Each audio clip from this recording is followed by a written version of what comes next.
तो वही next chapter की स्टार्टिंग वहीं से होती है जहाँ पर प्रोफेसर कैडेल वहां से जा रहे होते हैं और कहते हैं एडी मैं तुम्हें फिर से देखूंगा। मैं कोई ऐसा नहीं हूँ जो कि ऐसा कुछ कही, लेकिन एडी तुम एकदम पागल हो। तान्या भी भाई साहब एकदम गुस्से में कहती है एडी क्या तुम्हें कुछ चोट लगी है? मैं अकेडमी के खिलाफ एक प्रोटेस्ट करूंगी और इस सब के लिए जवाब मांगूंगी।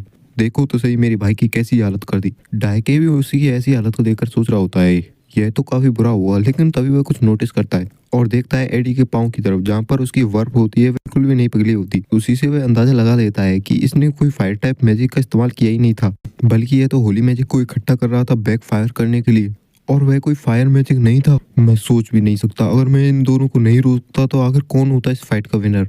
और ऐसा सोचकर वह भी काफी शांत हो जाता है और कहता है एडी रोड टेलर मुझे लगता है मैं तुम्हारे रास्ते में आ गया। एडी भी कहता है तुम्हें चिंता करने की कोई जरूरत नहीं है, इसमें तुम्हारी कोई गलती नहीं है। मुझे काफी अच्छे मार्क्स मिले हैं, यही तो सबसे ज्यादा मैटर करता है। डायके भी उसे प्रशंसा करते हुए कहता है मैंने तुम्हारे बारे में काफी सारे र्यूमर्स सुने थे, लेकिन आज तुम्हें देख भी लिया। मुझे तुम्हें देखकर ऐसा लग रहा है कि हमारी एकेडमी को एक नया वैलिडिक्टेरियन मिलने वाला है। एडी भी उसकी बातों को सुनकर कह रहा होता है ऐसा नहीं है, जबकि जेनिका भी मेरी क्लास में ही है। डायके भी वहाँ से हंसी मजाक करते हुए जाने लगता है और कहता है कि हाँ तुम जैसे यंगस्टर को देखकर मुझे ऐसा लगता है मुझे भी काफी ज्यादा मेहनत करनी होगी। और एडी अपने मन में सोचता है फाइनली अब एग्जाम तो एंड हो गए, अब जो बचा है वह है हमारे ग्रेड्स का आना। फिर हम देखते हैं भाई प्रोफेसर कैडेल को जिसकी हालत खराब हो चुकी होती है नंबर देते देते, और कहते हैं आखिर तुम कौन हो? ओह स्टूडेंट एनिस, मुझे पहले ही पता था तुम ही होगी। मैंने कहा भी था तुम एक काफी अच्छी असिस्टेंट प्रोफेसर बनोगी। और उसको एक कागज पकड़ाते हैं जिसे देखकर वह एनिस कहती है आखिर अभी यह क्या है? कैडेल कहता है ये ग्रेड्स हैं जिन्हें तुम्हें पोस्ट करना है। क्या टॉप 20 स्टूडेंट की लिस्ट होगी शायद? चलो कोई नहीं, मैं इन्हें ऑर्गेनाइज करके इन्हें पोस्ट कर दूंगी। एनिस भी अपने बारे में मन में सोचने लगती है मुझे अपने प्रैक्टिकल एग्जाम के बारे में नहीं पता, लेकिन रिटन एग्जाम के बारे में तो पूरी श्योर हूँ। मैं पिछली बार तो बड़ी मुश्किल से ही कर पाई थी, लेकिन इस बार तो शायद टॉप कर लूँ। प्रोफेसर कैडेल उसकी सारी आशाओं पर पानी फेरते हुए कहते हैं कि तुम्हारा नाम इसमें नहीं है, जिसे सुनकर एनिस काफी ज्यादा गुस्सा हो जाती है। एनिस अपने मन में सोचती है कि फुल स्कोर सिर्फ प्रोफेसर और स्टूडेंट काउंसिल के लिए अवेलेबल है, लेकिन उस लिस्ट में किसी एक ऐसे का नाम होता है जिसे देखकर एनिस भी काफी ज्यादा चौंक जाती है। तभी हम देखते हैं स्टूडेंट हॉल में लगा हुआ होता है पोस्टर जहां पर सभी स्टूडेंट अपनी रैंकिंग चेक कर रहे होते हैं, जहां पर हम देखते हैं एड रोड टेलर होता है 3rd ईयर का टॉपर। सभी लोग उसे देखकर कह भी रही होती है हाँ ये होना ही था क्योंकि उसने काफी ज्यादा मेहनत भी की थी। एडी अपने मन में सोच रहा होता है मुझे देखकर काफी ज्यादा खुशी हो रही है कि मैं टॉपर हूँ, लेकिन मुझे अंदर ही अंदर एक अलग सी फीलिंग महसूस हो रही है। इसे मुझे पाने में लगभग 1 साल और 7 महीने लगे। अब कुछ लोग कहेंगे कि तुमने तो कुछ टाइम में ही काफी ज्यादा अचीव कर लिया, फिर भी इन सारी चीजों से सबसे ज्यादा इंपॉर्टेंट है मेरा रिजल्ट। फाइनली अब मैं बन चुका हूँ एक वैलिडिक्टेरियन 3rd ईयर का, मतलब टॉपर। अब मुझे नेक्स्ट ईयर की फीस की चिंता करने के बजाय आने वाले नए खतरे के लिए प्रिपरेशन करनी होगी, जिससे मेरे सर्वाइवल चांस भी बढ़ेंगे। हाँ मैं सोच सकता हूँ कि जो मुझे इमोशन फील हो रहा है वह काफी ज्यादा रिलीफ है, लेकिन अंदर ही अंदर मुझे काफी ज्यादा गुस्सा क्यों आ रहा है। तभी वहां पर कोई आता है और कहता है एड तुम फाइनली टॉप पर आ गई और मैं तो अब 2nd प्लेस पर आ गई हूँ। तुमने फाइनली टॉप कर ही दिया एड। लेकिन भाई साहब एड तो अपने अलग ही गुस्से में होता है और कहता है जेनिका, और उसके हाथों को पकड़कर वहां से उसे ले जाने लगता है और कहता है मुझे तुमसे थोड़ी बात करनी है। फिर वे वहां से थोड़ी दूर आ जाते हैं और जेनिका पूछती है क्या हुआ एड? एड बताता है रिटन एग्जाम तुमने जानबूझकर कम नंबर लाए है ना। वहां पर हम देखते हैं एड के नंबर आए थे 95 और जेनिका के सिर्फ 30।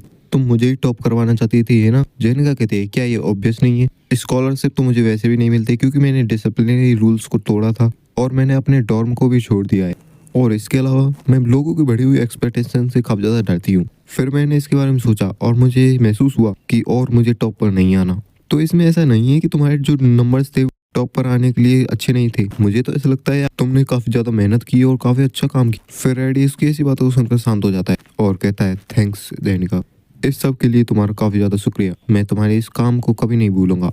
जेनिका भी काफी खुश होते हुए कहती है कि यह ज्यादा कुछ नहीं था, तुम्हें आगे की और ज्यादा मेहनत करनी होगी।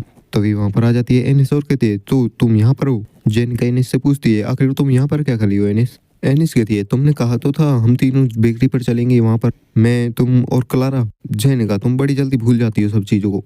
जेनिका कहती है क्या आज सच में?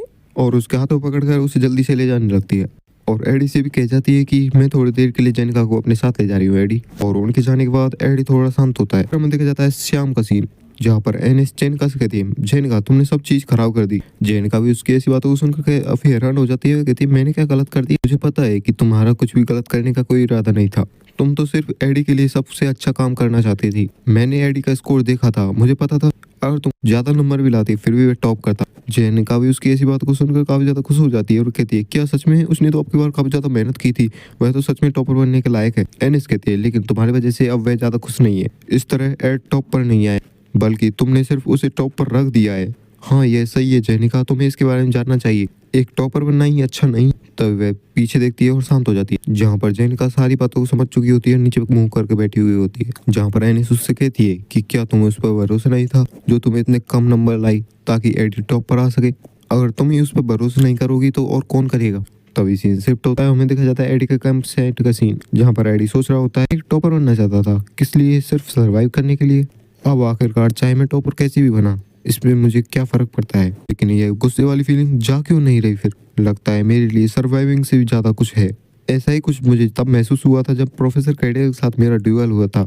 मैंने एक परफेक्ट स्कोर पाया था क्योंकि मैं प्रोफेसर कैडेल के सामने 10 मिनट तक टिका था, लेकिन मैंने वहां पर अपना पूरा बेस्ट किया था उसके सामने टिके रहने के लिए। मैं जब से यहाँ पर आया हूँ मेरा सिर्फ एक ही गोल है, सरवाइव करना।